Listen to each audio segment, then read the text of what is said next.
ان کے لب رنگی کی نچھاور تھی کہ جس نے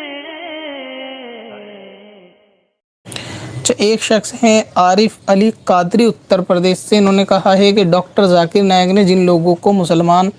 کرتا ہے یا کیا ہے تو وہ لوگ حق پر ہیں یا نہیں؟ ذاکر نائک کے عقیدے درست نہیں ہیں جن سے وہ مسلمان کرتا ہے تو کیا وہ صحیح ہے؟ اصل میں آپ کا شاید اعتراض یہ ہے کہ ذاکر نائک نے جن لوگوں کو مسلمان کیا ہے کلمہ پڑھا کے، کیا وہ مسلمان ہو گئے یا نہیں، جبکہ اس کے خود کے عقیدے درست نہیں ہیں۔ اور دیکھیں، جو بھی شخص ہوتا ہے نا، جب وہ نیا اسلام کے اندر آتا ہے اور اس کو اتنی بیسک نالج بھی نہیں ہوتی اسلام کے اندر، عقائد سے ریلیٹڈ بھی، یا پھر یہ کہ جو بھی معاملات ہیں بد مذہبیت کے یا کفر و شرک وغیرہ کے، اس کو اس کی بہت ڈیپلی نالج نہیں ہوتی، تو اس اعتبار سے اگر کوئی شخص جو ہے کلمہ پڑھ کے واقعی اسلام کے لیے کلمہ پڑھ کے وہ بندہ اسلام میں داخل ہوا ہے تو وہ مسلمان مانا جائے گا، اگرچہ اس کو ذاکر نائک ہی نے کلمہ پڑھایا ہو کہ جو خود کلمے کا پاسداری نہیں کرتا، تو اس اعتبار سے وہ شخص تو مسلمان مانا جائے گا۔ اب یہ کہ یہ اسی لیول تک مسلمان مانا جائے گا کہ کلمہ اس نے پڑھا، اسلام قبول کرا، اس کو ٹھیک لگا، اپنی مرضی سے خوشی سے اس نے اسلام کو قبول کرا،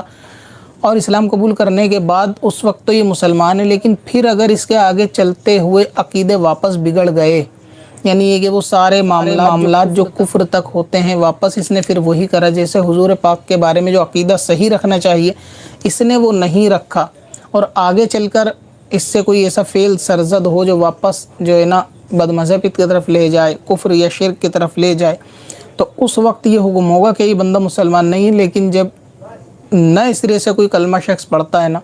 واقعی میں، تو اس کو چاہے کسی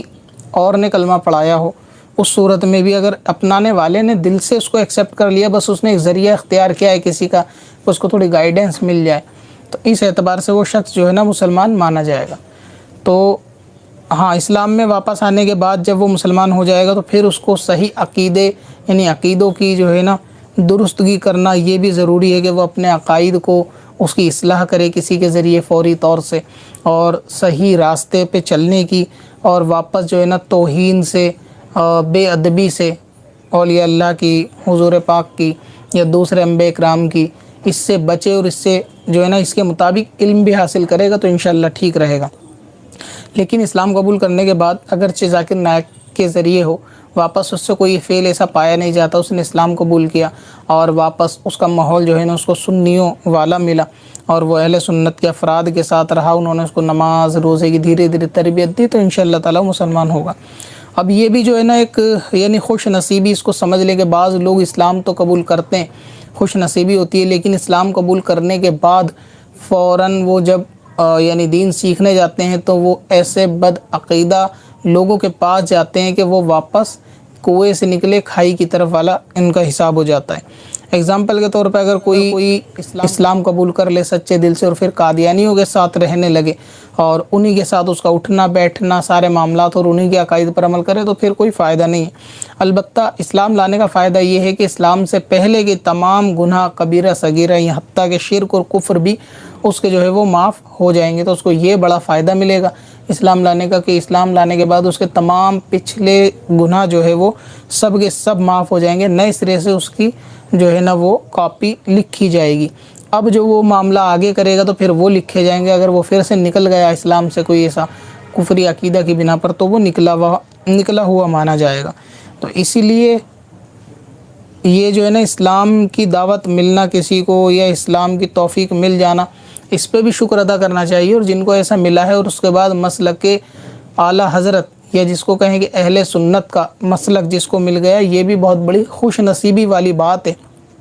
کہ بعض لوگ اسی تصور میں ہے کہ اسلام اپناؤ، اسلام ایک ہے، کلمہ ایک ہے، پھر کہیں بھی آپ سیکھو سکھاؤ، تو ایسے قادیانیوں کے پاس تو نہیں سکھا سکتے، اگرچہ کلمہ ان کا بھی ایک ہے لیکن ان کا کلمے سے کوئی واسطہ نہیں ہے یا پھر اسلام سے ان کو کوئی واسطہ نہیں ہے، اور ان کو جو کافر نہیں جانے گا وہ شخص بھی کافر ہو جائے گا۔ بہت ساروں میں یہ غلط فہمی ہوتی ہے کہ وہ کسی کو بھی کافر مت کہو کہ وہ بھی کلمہ پڑھتا ہے، کلمہ پڑھنے کے بعد بھی اگر قادیانی کلمہ پڑھ رہے ہیں لیکن قادیانی اپنے عقیدے رکھے ہوئے ہیں تو وہ کافر ہے، ان کو کافر ہی مانا جائے گا۔ اگر کوئی ان کے کفر میں شک کرے،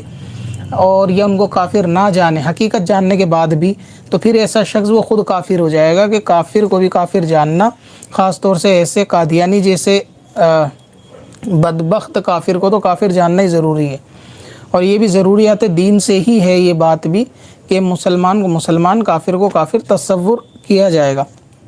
تو اسی لیے جس کو اسلام کی دعوت ملی اس پہ بھی اللہ تعالیٰ کا شکر کرے، اور اس کے بعد اس کو جو ہے بزرگان دین کا، اہل سنت کا صحیح راستہ ملا، حضور صحابہ کا صحیح راستہ اس کو ملا، اس پہ بھی اللہ کا شکر ادا کرنا چاہیے کہ بعض کو اسلام کی توفیق ملتی ہے لیکن بعد میں وہ کہیں نہ کہیں پھر خسارے میں پہنچ جاتے ہیں۔